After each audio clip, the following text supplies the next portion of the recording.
Okay, my friends, this is it. We have actually photographed wormholes. I'm not kidding you. This is about wormholes in the laboratory. Dr. Joel Lichen, Fermilab. This just came out a couple hours ago. And it's talking about introduction. Quantum gravity is hard to understand.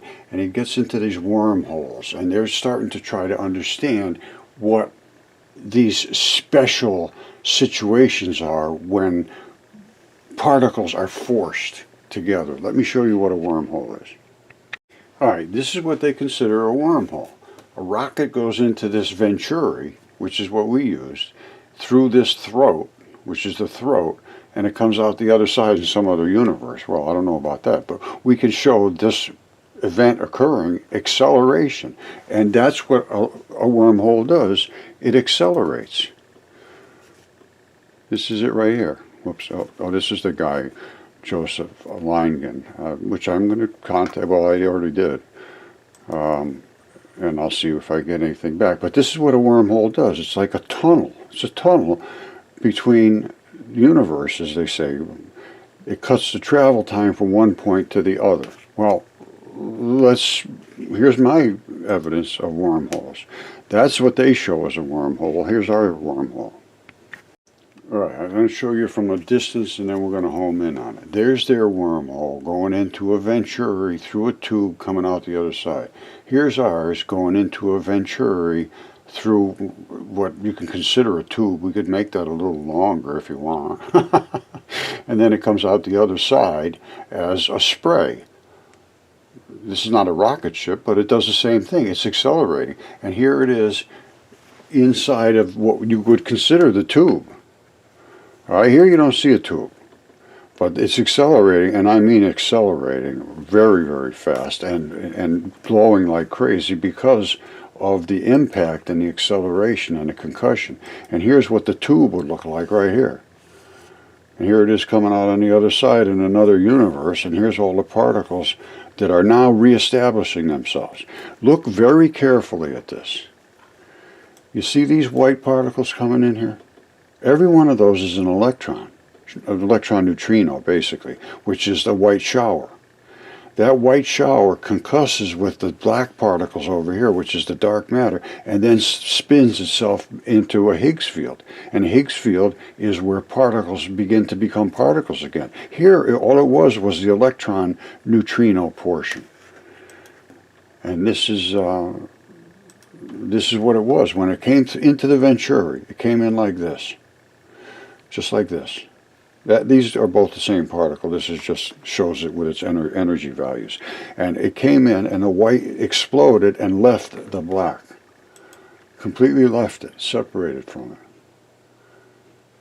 And here it is right here. These are the particles they see. The same particles they see at Fermilab and CERN. And this guy is from Fermilab, so he should know this. These are the same particles. And they do exactly the same thing. That's a fixed particle, just a banger. Just a solid particle, heavy duty. That has no mass and burns. That's exactly what we found. And here they are, manifesting themselves in our experiment. This is the particle accelerating and then exploding at the venturi right here. It separates right here, the black and the white, and they recombine here. That's fission and fusion. That's fission, the black, which is the muon neutrino, separates from the electron neutrino, which was the white, and that causes the showers. I mean, that's exactly it. So I'm hoping they'll take an interest in this and we can get somewhere with this. This is very simple research. We're not big shots. We're just, you know, sort of playing around, but it turned into something pretty important. And we can show, as I showed you, the black can separate from the white. All right, there's no question whatsoever. That white is 100% white, zero black, no black whatsoever. And that's because we made our own venturi. This is all nothing but a venturi. It goes just like this. And the black is too big to get through. It can't get through. And bam, bam, bam, bam, bam. And it squirts this white out like a rocket ship. Now, if you had a certain tube that had nothing in it was like a vacuum. I suppose whatever speed you hit here, it would come out the other end. But there is no vacuum in space. That's what the quantum foam is all about, and he's going to be talking about that too in his discussion about the wormholes, which this is just the same thing we have here. And then he's also going to be talking about quantum foam. You can't get from here to there with nothing in here. You got to have something in here to get from here to there. There is no vacuum in space. So the throat of the wormhole would have to be some specialized tube which had nothing in it, a vacuum. But it's very mentally gymnastic and theoretically not realistic. For a very short distance, it's absolutely certain. No, there's no question whatsoever. We did what they're talking about, but that's only a short distance. You can't go from galaxy to galaxy. We went from here to there, which is in the range of subatomic particles is like almost nothing. I mean, this is only way we could see this stuff was using a CMOS smartphone, and they figured this out in 2014, 2013, right around that area. They realized that CMOS, which is complementary metal oxide silicates, which are these thin film metals, they can receive these high energy particles and see them as pixels. And that's all this was a smartphone. And look at the good detail. And you could see the actual particles themselves. Attach them. Very, very incredible, but it's true. And this is what CERN has for their Higgs fields, because they're using protons. We're using photons, which is just the tiniest of particles. They're using huge monster particles, smashing them to bits, and then just digging through the debris. We're using light, and here is the light. Let me show you light actually creating this particle, because until you create a restriction and an energetic illumination, you can't see these. You never saw. That's why you don't see them in the air. But if you did what we did with the Venturi, then you see them. All right, I'm not sure I showed you this yet, but this is the fixed particle, and this is the point particle. The black one is the muon. This is the electron neutrino. When they smash, they separate. The black goes by itself. That turns into a big glowy particle. And this is from Don Lincoln at Fermilab, same people we're talking about. And this is the same thing I'm saying. The extended particle has a fixed size. The black one never changes.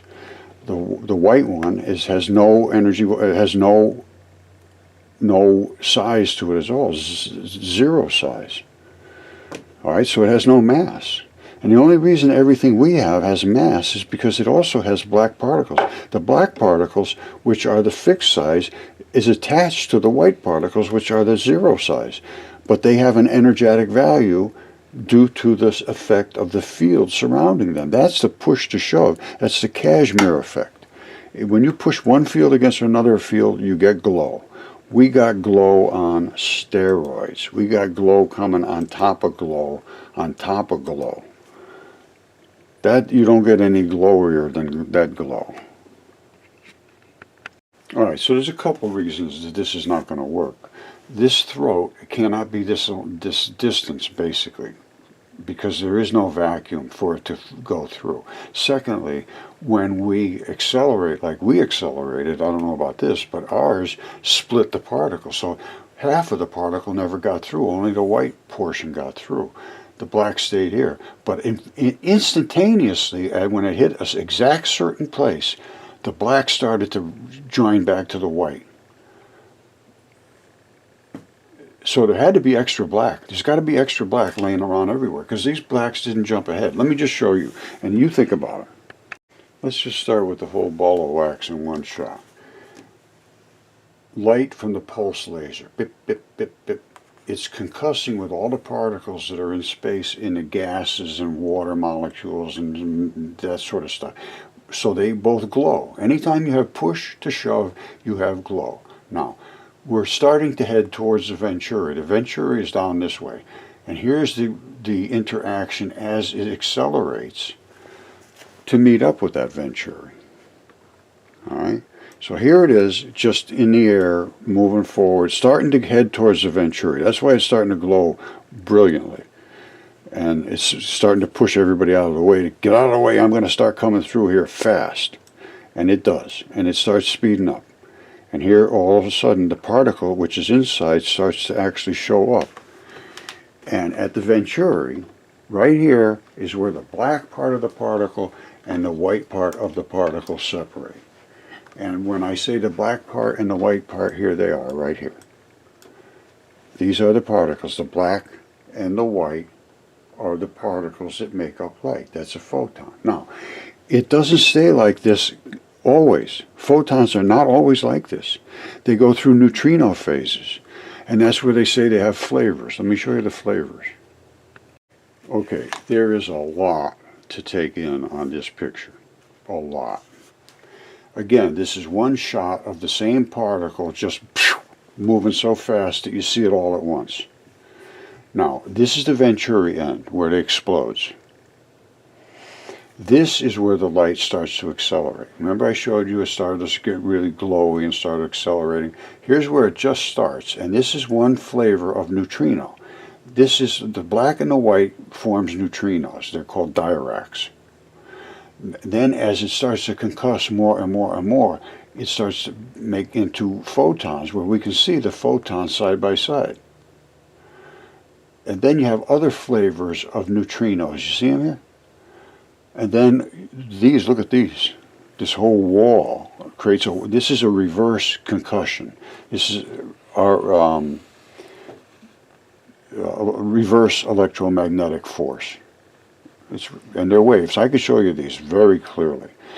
They're pushing back, which makes these things have more mass. If this is coming through and there's nothing for it, it doesn't have much mass. But if it's coming through and it's pushing through a whole batch of other stuff that's in front of it, it becomes more massive. And that's what's happening. They're becoming more and less massive depending upon what they're concussing with. And then at the very end, there's just nothing for them to do but fall apart. Because the white can squish down and go through the Venturi. The black can't. Black's stuck to that same size. Never going to change. That's its life, is that size. And now, not only does it do it in the red, it does it in the green, precisely the same thing. And it is the same particle. Here it is, the same particle. And here it is going through its neutrino phase. So the green and the particles are the same, and the blue is just so fast you can hardly see it. The blue is so fast that when it comes through, it looks like one particle. But by the time you get out to here, you can see that there is two whites. It's the same particle, but it's just so fast it's almost impossible to see. And here's the blue going through. I believe this was through glass. You see all these little. These are all particles. Every one of these is basically an electron neutrino. They glow. You see this haze? That's because it's coming through glass. And it's making this bubble-looking thing as the laser comes through. Now you see it's really, really tight here because that's where it's starting. And it's slowing down, basically. Once you get more and more distance between the energetic waves, that means your frequency is spreading out.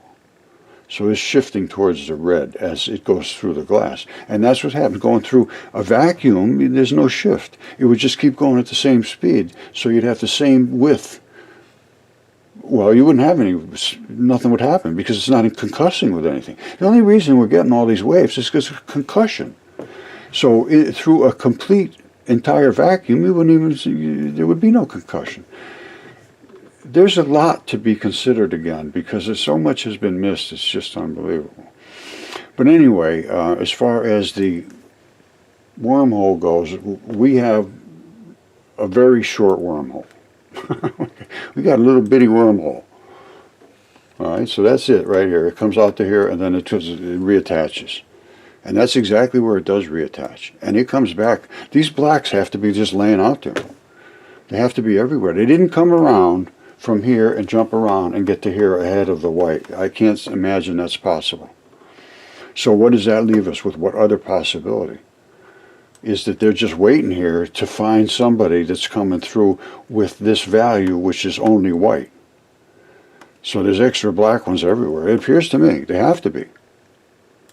You see them all just grabbing right into that line? They're all trying to hug back into the white ones. And anywhere the white ones can be sort of slowed down, like right around the edges, they're just jumping right back in. But they don't really come back to here because there's so much force. This is the pulsation force. And you could probably change that by, first of all, the intensity of the laser, red, green, blue, whatever.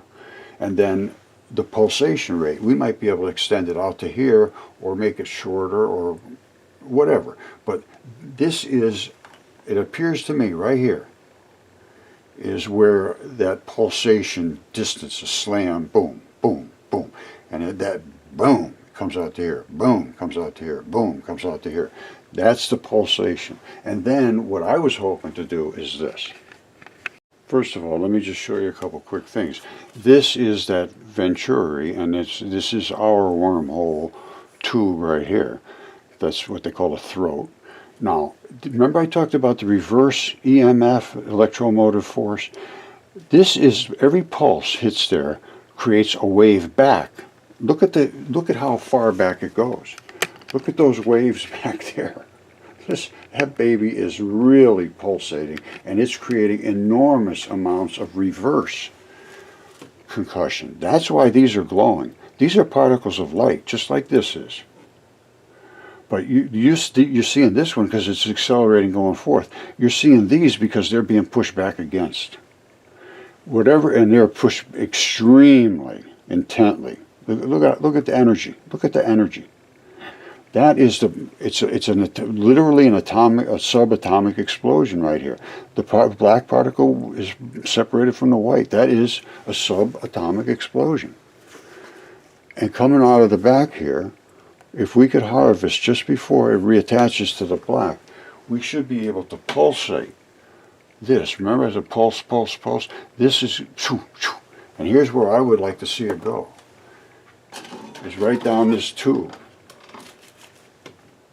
Okay, this is a solar collector, and once all that stuff got forced in there like a pulsation of water, it has to go somewhere. So it would go through the diode, which is that diode there. Hold on a second, let me fix that up. That diode has a side here that's like this.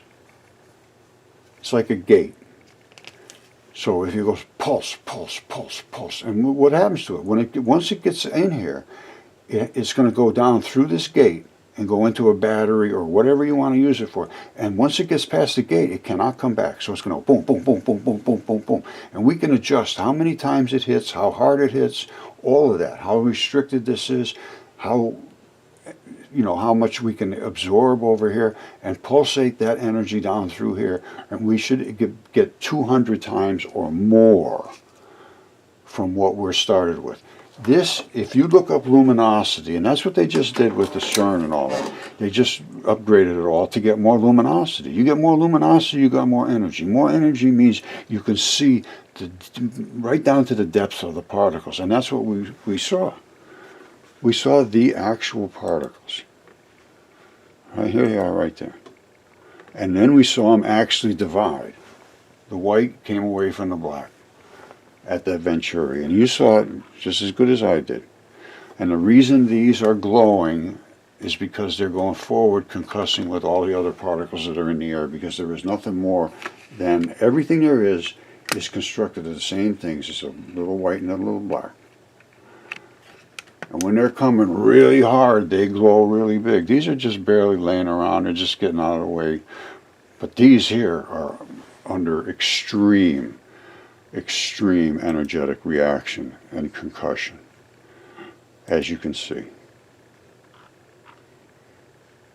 All right, so could we get free energy? Maybe. Maybe we can. We need to look at it, that's all. Take a look at it. If it works, it works. If it doesn't, well, it's just another day at the lab. But right there, before that gets back together with this, if we can suck those white ones down, and they come in just as electricity, that's all, just as electricity. You should be able to carry this thing around in a little shoebox and power anything you want, have a little outlets all over it, and plug things into it, and take it anywhere you want, in the woods, you know, danger areas, you know, disasters, floods and hurricanes and war zones, and you have electricity. Okay, my friends, just check this out.